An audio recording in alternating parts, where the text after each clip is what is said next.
Bangladesh private মাদ্রাসা welfare association private মাদ্রাসাগুলিকে ঐক্য, সেবা এবং কল্যাণের জন্য ঐক্যবদ্ধ করেছে এবং আমরা সব প্রাইভেট মাদ্রাসাগুলি একই লাইনে একই কাতারে আসার জন্য আমাদের যে অ্যাসোসিয়েশন হয়েছে সেটা আজকে প্রথম কেন্দ্রীয় প্রশিক্ষণ কর্মশালা এবং পূর্ণাঙ্গ কমিটি ঘোষণা উপলক্ষে আজকের আমাদের এই অনুষ্ঠানটা হচ্ছে, এই সভাটা হচ্ছে। আলহামদুলিল্লাহ, আমরা প্রাইভেট মাদ্রাসাগুলি যেন কল্যাণের সাথে নিজেদের ডেভেলপমেন্ট করতে পারি, নিজেদের আত্ম উন্নয়ন করতে পারি, সেবা করতে পারি এবং কল্যাণের সমস্ত পথ পেরিয়ে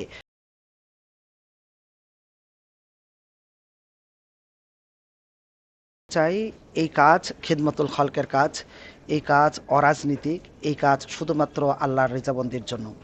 এবং যারা মহতামিম সাহেবরা আছেন প্রাইভেট মাদ্রাসাগুলির, তারা অক্লান্ত পরিশ্রম করে তাদের কাজগুলিকে ডেভেলপমেন্ট করছেন।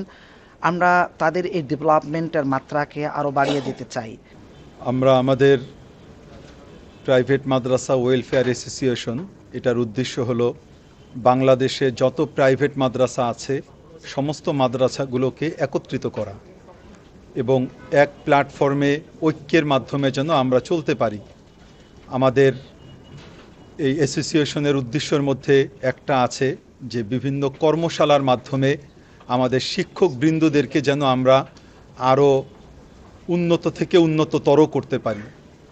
তো এই উদ্দেশ্যকে সামনে নিয়ে আজকে আমাদের প্রাইভেট মাদ্রাসা ওয়েলফেয়ার অ্যাসোসিয়েশনের কেন্দ্রীয় কমিটি গঠন হয়েছে, যেটা ধীরে ধীরে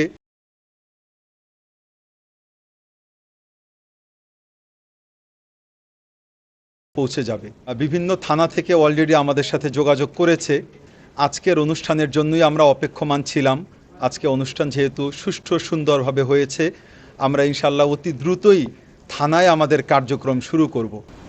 আলহামদুলিল্লাহ, আল্লাহর অশেষ মেহেরবানি যে একটা সময় দেখা যেত মাদ্রাসায় অনেক ভালো ভালো অভিভাবকরা শিক্ষিত পরিবারের বাচ্চাদেরকে মাদ্রাসায় ভর্তি করাতে চেত না।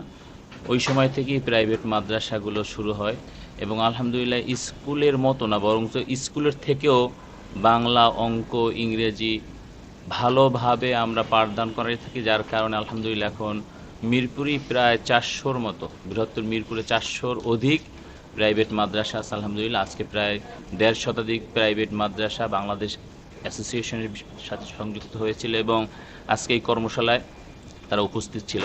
আজকে কর্মশালায় প্রথম অধিবেশনের যে কর্মশালা হয়েছিল সেখানে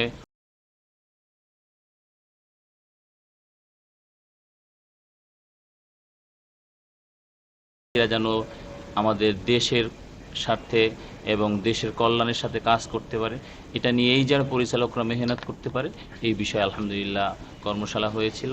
আমরা বর্তমান সরকার, আপনারা সবাই জানেন যে আমাদের বিভিন্ন মসজিদ, মাদ্রাসা, যারা ইমাম, মুয়াজ্জিন রয়েছেন, আমাদের খতিব সাহেবরা রয়েছেন, তাদের জন্য একটি সম্মানী ভাতা সরকারের পক্ষ থেকে ইতিমধ্যে আনুষ্ঠানিকভাবে সেটি উদ্বোধন করা হয়েছে, সেটি দেওয়া হয়েছে। পর্যায়ক্রমে সারা বাংলাদেশের সকল মসজিদ, মাদ্রাসা, সকল আলেমগণ যারা রয়েছে তাদেরকে এই সম্মানী ভাতার আওতায় অন্তর্ভুক্ত করা হবে ইনশাআল্লাহ।